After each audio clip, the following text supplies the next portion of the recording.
There we go. There's the red dot that says we have recording started for our Project Future discussion today. And just to remind people very briefly, this is a baseline discussion regarding the future of Microsoft Project, intended for PMO directors and program managers and anyone else who is interested in Microsoft projects, and primarily people who have years of exposure to the product and the practices using Microsoft Project. So where is Microsoft Project Online going? What good does Microsoft Project Online do me? And how can I use Microsoft Project Online with data in Azure is the focus of these conversations. And one real quick question that I have for the folks on this call, since I've already asked Tony, how do you define expert? All right, so Jeff, let me just stop with you quickly on that, since you're Microsoft and you are the resident logo that we all look to for the definition of expert. So how do you, as a community representative from Microsoft, how do you expect an expert to be defined? Yeah, no, it's a great simple question. I think it's kind of analogous to the rock climber type approach to the world. Is a real expert rock climber knows what their equipment, what their physicality, what their skills and experience will allow them to do. But more importantly, it also sets the expectations of there are just certain things that the risk is not going to outweigh or the risk is definitely going to outweigh the benefit or the view you end up getting by putting through your next step. So I think it's the combination of, some experience saying these are the things that provide the most value. A currency, a current day view of what tools can and can't do. And that includes not just the project related tools, but the data collection, analysis, dashboarding, all of those things. The newest one, obviously, that we're revisiting every time the products go through evolution is the collaboration aspect. And I kind of tune all those to the ropes, the pulleys, the hooks, the picks, the things like that a rock climber would use to scale the big mountain called project management. And then the last thing is, the context and culture of an organization. Is it really worth getting to that next ledge, or maybe where the ledge you are right now is completely satisfactory for what you're expecting from your project management capabilities at this point in time? So that's what I think of it as. It has a lot less to do with the tactility of knowing project management methodologies or anything like that. It has you to say, I'm on a perch, I'm understanding where I'm at, and do I want to go to that next level? So that's what I would answer. I really like that answer a lot, because I've never heard anyone bring risk into their definition of experts except the way that I define experts. So I'll circle back around that in just a quick moment. So Chris, you have anything to add to that briefly? Yeah, I think the one key factor that, every example you gave, Jeff, is also those people only got there through experience. So they have the right tool set, but they've also been up lots of cliff sides, lots of mountains. They have a lot of experience with others in that endeavor. And they've seen a lot of things go wrong. They've survived it all, and they've learned from it. So an expert definitely has heavily weighted to the experience side, and the experience that they've learned from, not the experience that they've just kind of lived through. Let's put it that way. I think one of the risks of every PMO director is similar to the risk of a mountain climber, is you don't want it to be your last climb, right? So that's absolutely right. That's exactly right. All right. So again, outstanding answers. For me, the definition of an expert, it's someone that who I trust the last thing that they said that I can't add anything more to. That's I trust them to know more than me because, quote unquote, they're the experts. And so I have been burned a number of times by relying on people who didn't necessarily have that depth that I was expecting to be there. So that's my fault for not probing properly and understanding where the risks were and how trusting in someone's opinions based upon their anecdotal experience can sometimes not work out. So again, experts range in practice and expertise and methods and methodologies, all sorts of different ways that you can define experts. There are qualified technical experts, and then there are people who just, the ones that I do trust the most these days are the ones that say, I don't know, and I'm willing to find out. I'll work with you on this. All right, so fun way to open it up. Did someone just want to say something else? Just your last point added. Yep. Some. So an expert doesn't always have that total depth experience with a new tool, but they're bringing all the history of their successes and failures, et cetera, into that new environment as well. So no one starts out an expert, but you can be there and stay there. Yeah, typically people don't start out as experts. And to Jeff's analogy earlier, though, I'm pretty sure fingertips and sinews, and then the chalk that you use to drive your hands have been around since time immemorial. So these days, and actually this was something else that I was just reading about, the IoT Hub versus the IoT Central, and the difference between the two. And IoT Central is flat out talking about how it's there to help support the folks that don't have the skill sets to stand up and support the IoT stack themselves. So there's a lot of tools, that really powerful tools, that are being put in the hands of people these days, making it really easy for them to burn themselves and find out the hard way how to become an expert. So one of the expressions that I was reminded of just a few moments ago, experience is what you get when you don't get what you wanted. And so I'm sure all of us have got tremendous experiences that we rely on for our own expertise in various different things. That discussion on experts kind of sets the table here for the rest of the conversation that we'll have this morning, where we're going to be talking about skill sets for people and how do we incorporate those skill sets and processes into tools and practices that people can use. So looking at Project Online specifically, and PMOs, or project management offices or program management offices, depending upon what your preferred definition for PMO is. Some PMOs run projects directly themselves, right? They're centralized project management entities. Right? Other PMOs are meant to be support for people who are distributed out in the workforce. There's probably, I don't know, half a dozen, 8, 10 different patterns that you could probably identify for a project management office. In your opinion, which type of project management office, or PMO, does Project Online support the best in terms of centralized function or decentralized function? So again, let's turn to Microsoft first for a quick answer on that. So Jeff, what do you think about that? Yeah, it's a scope question, really, I think. And I think a PMO has to decide what their role and scope needs to be within their organization. So first and foremost, I think your second clause, some PMOs plan work executed by others. I think that's probably the central mission of every PMO, because the word plan can be a lot of things to a lot of companies. Mm-hmm. Plan can be as simple as let's not kill each other and have some methods that are consistent enough that we all work in a aligned way. And when we say project, program, portfolio, whatever terminology is embedded in the company, that we all mean about the same thing when we say those things. And some PMOs, I think that's about enough to set some I don't want to use the word standards, but consistency. Others, if the fundamental goal is the old arrive on time together, then that plan may be much more into the schedule and the resources.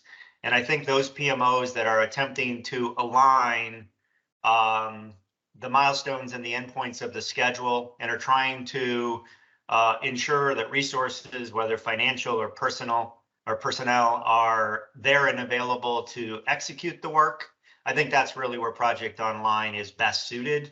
It's really making sure that the big steps of a schedule and the cogs of the resource pool are available to execute the work. Where the execution gets done is less important to me personally, but also less important to the Project Online environment. I think many organizations use Project Online in very large chunks. They're talking about roles, they're talking about milestones, they're talking about phases, and Project Online is incredibly good at that. Project Online, in the current context of millennials and fast-moving, ever-turning schedules, our project for web, our Teams environment, other tools available in the market, they're probably a little bit more nimble at actual execution, but you still need Project Online or some sort of dashboarding environment to align those schedule milestones and those resource pools to get the work done. So that's my answer. Where Project Online fits really well is where you have cogs of schedules and cogs of resources that have to fit together. All right, excellent. You said something that reminded me of Microsoft Project's impact on project management's language and terminology.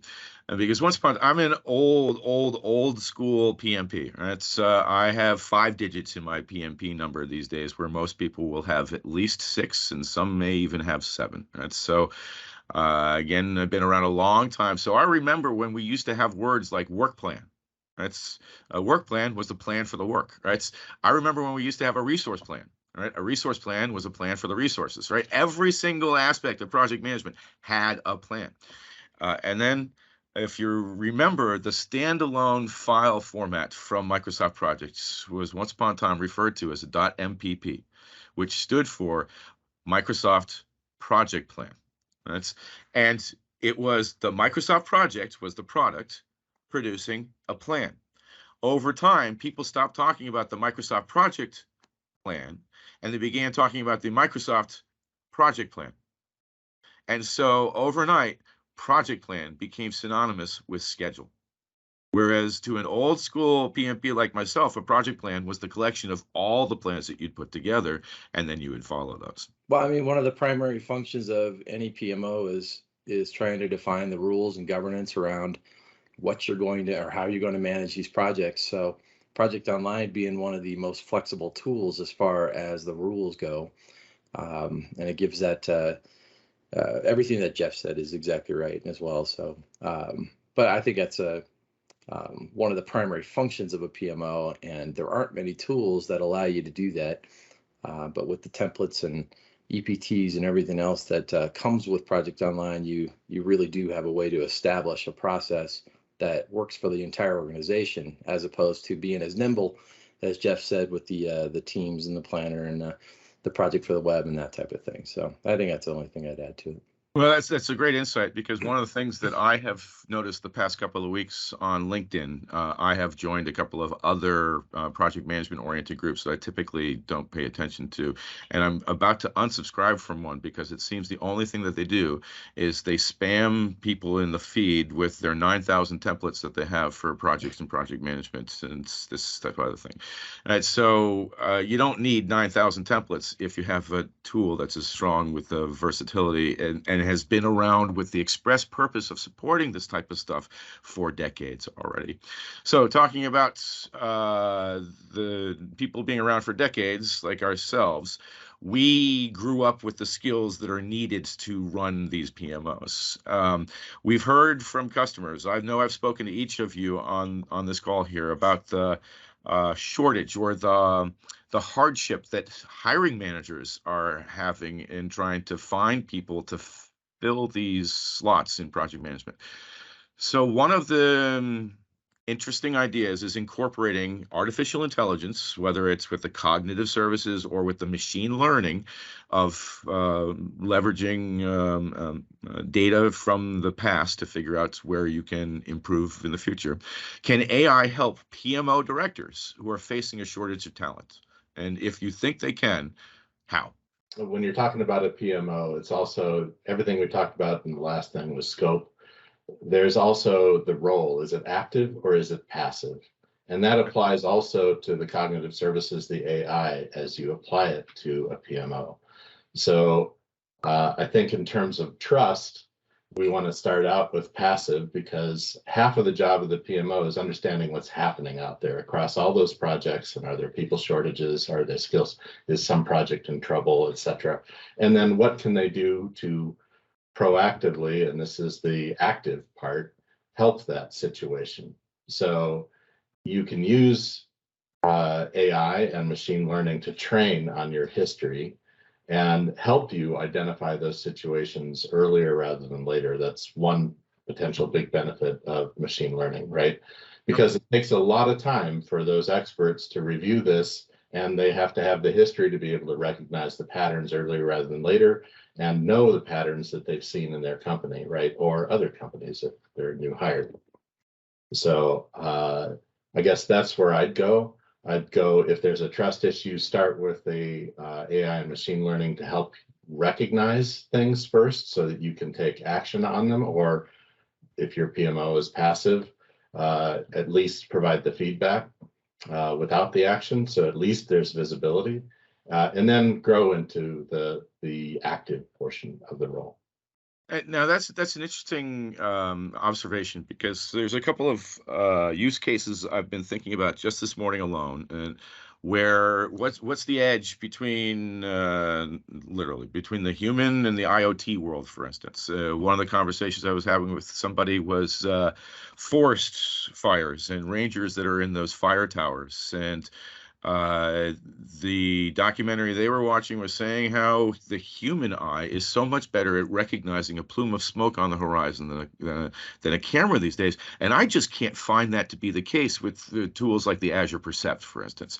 The message that you were talking about with machine learning, I think that's a higher order of functionality in AI, because I think just something as simple as getting people to define risk using the chatbot, so that they're in a comfortable environment with people who are aware of the sensitivities of the language that they're talking about. So it's a lower hanging order of magnitude of acceptance that we need to get in place first before people are keying up the machine learning, I think. What do you think, Jeff? How about the AI skills helping PMO directors and the folks that you talk to? Yeah, I think Chris hit on a couple of really good points. First, there's the optics piece, which is if the analogy of your F-150 or your train pickup or whatever it is, there's just with the amount of velocity we're running at in business today around projects, there's just no way to look through the windshield and the rearview mirror and the side mirrors and everything else going on.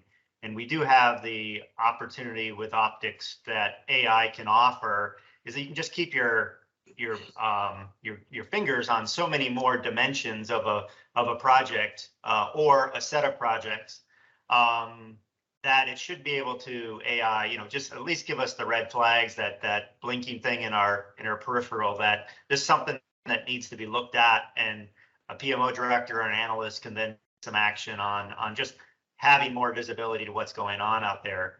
But I think beyond the optics, and I think where you were going in is it sort of like the Mars rovers right now. They have so much autonomy, and I think we can look at projects as they're moving along, whether we're going to monitor them or not, right? Projects are going to proceed, and we want the organization to get work done without waiting for instructions all the time. But the latency for us to communicate with a rover on Mars is at minimum, 11 minutes or something like that we need to use AI to let people know that it's okay to continue to perceive, and our AI should say, these are the guardrails we have in place. When we've exceeded those, when you're starting to fall into a crater, someone reach back and ask, I don't know if it's Houston or Florida or wherever they're getting their instructions from, but that's when a PMO needs to be involved. And I think AI can help us with those kinds of things as well. So I think there's optics and then there's controls. And when those two things, intersect, that's where I think AI can kind of say someone needs to step in, because I do believe the better decisions. So to your point, I think identifying, a plume of smoke on the horizon and what to do about it are two different things. And AI needs to be in the middle of that, helping us step in. So that's my view of how things should play out with AI, because as we all know, they're only as good as the rules written for them. So I think AI fits where there's an intersection of two different components. I would agree with that, especially in light of getting a new car a couple of years ago. It was the first time that I had the side view mirror that had the light up when somebody was in my blind spots. And I came to appreciate that very quickly. I was alerted to something I needed to go investigate further. So I think that's exactly the model. So I got the 5-minute notice that we have 5 minutes left here. So I'm going to turn to you, Tony, for the next question here of how can PMO directors use project portfolio management technology or processes to help improve the project management skills of their staff? Look, timesheets, as I mentioned last time, timesheets are the thing that you can tell what people have been working on, and you can also use that information for lots of different things, whether it's resource planning, capacity planning, or even invoicing, right? For tying that data into other applications, that type of stuff. So as far as improving project management skills, if you don't know what you're working on, I don't know that you can do much to improve things. So you need to somehow collect that data as to what you're working on. If you've got a task in any one of these applications, whether it's Project for the Web or Planner or otherwise, you get a level of detail that's maybe not enough to take action on versus what you can do with a timesheet type application. And I also like the whole aspect of timesheet and then getting the update from the PM and that process of moving it up the line for approval. So it really does enforce a lot of project management. You have to have some project management skills in order to make that worthwhile anyway. So Jeff, how do you help your manufacturing folks understand work breakdown structures, incorporating with the tools and technology that they use?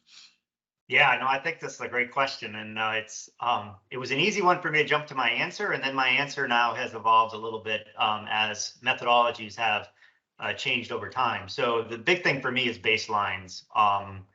In education, every time we have a bad test, we don't go back to kindergarten. We go back to the previous term that we want, last semester or last quarter or last test. And to me, baselines are the way that we can evaluate what's going on without sliding all the way back to the beginning of the project every time we run into a little bit of an obstacle. And baselines can be at the macro level of phases and stages, and we just kind of evaluate as we gain new approvals or budgets or forecasts, or they can be actually much more embedded into the real schedules themselves. And the derivative of baselines is variance, which is we were thinking we were going to do something. It didn't work out exactly as we thought. What was the cause? Was it external? Was it internal? Was it resources?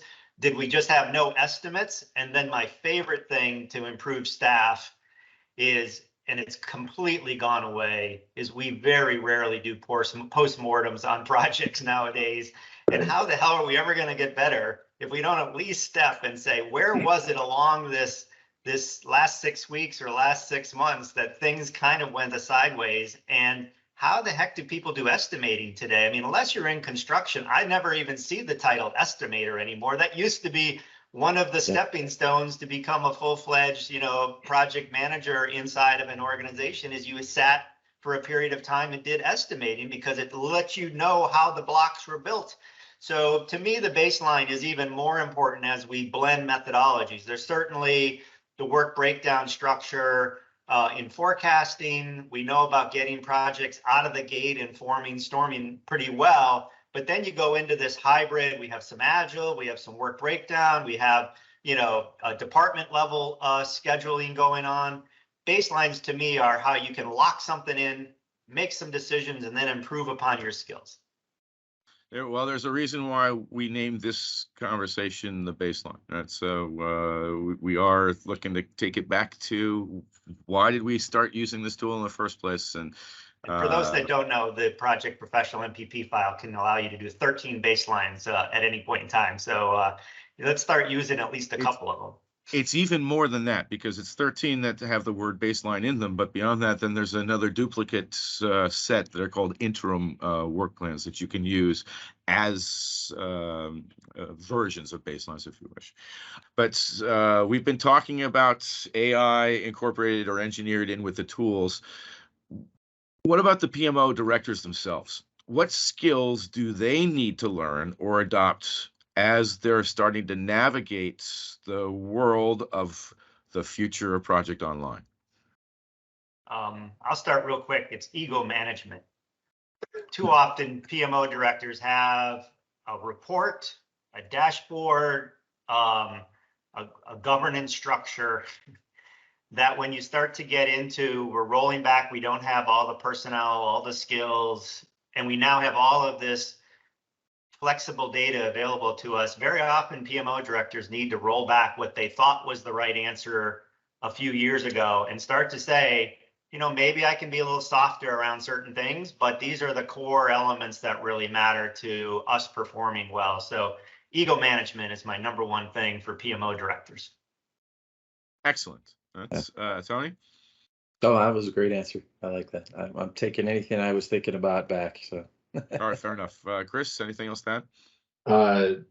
I'd like to add phasing or take on board the feedback from your people as you determine the next phasing and allow that phasing to be changeable. To Jeff's point, things are changing and we need to react correctly to take advantage of opportunity in this changing environment. All right, I think that's entirely fair. And so the final note that I'll share on things are changing. One of the most revolutionary changes that Microsoft has done in a long time is they recently revamped the partner program. The Microsoft Partner Network is shutting its doors as of the 30th of September, and then as of the 3rd of October, the new Microsoft Cloud Partner Program takes over. As part of that, Microsoft is revamping all of the learning and training that used to previously be distributed through SkillPipe and Arvado. All of the Microsoft official curriculum that used to be available for a price is now free to the public on Microsoft's public-facing websites. And so for the PMO directors that are interested in getting ahead of the curve in learning and adopting all of the technology that is available for free these days, you have resources that are incredibly robust, very high production value.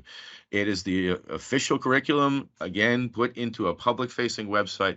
There are labs that are hosted by Microsoft's virtual sandboxes, incredibly powerful resources that are there. Anyone on this call can help you understand those resources available to you if you're interested in learning more about them. But it is something that you are going to be encouraged to pursue on your own by Microsoft. So they are going to give you as much water as you can drink, but you do have to get yourself in the habit of drinking. That's and you're going to see they're a lot less product centric. They're much more use case centric, meaning that it might be cloud, it might be AI, it might be data visualization. It's not going to be Project Online. It's not going to be Power BI. It's going to be, what do you want to do, and then learn some skills to get that done. And it's going to cross our products and our competitors' products. Just to reinforce that, as we move forward into the changing world, it's best to get your hand on some truth so that you can see how you're moving forward. And I'm reinforcing the two things I heard earlier around truth. One is baselines, so that's your truth and you can measure difference from it. The other is the conversation you have with your employees around timesheets. Did you totally forget a task because they don't know where to put their work? And that timesheet also represents an area where truth is, and those conversations are important. Guys, thank you very much for this conversation. I really enjoyed it.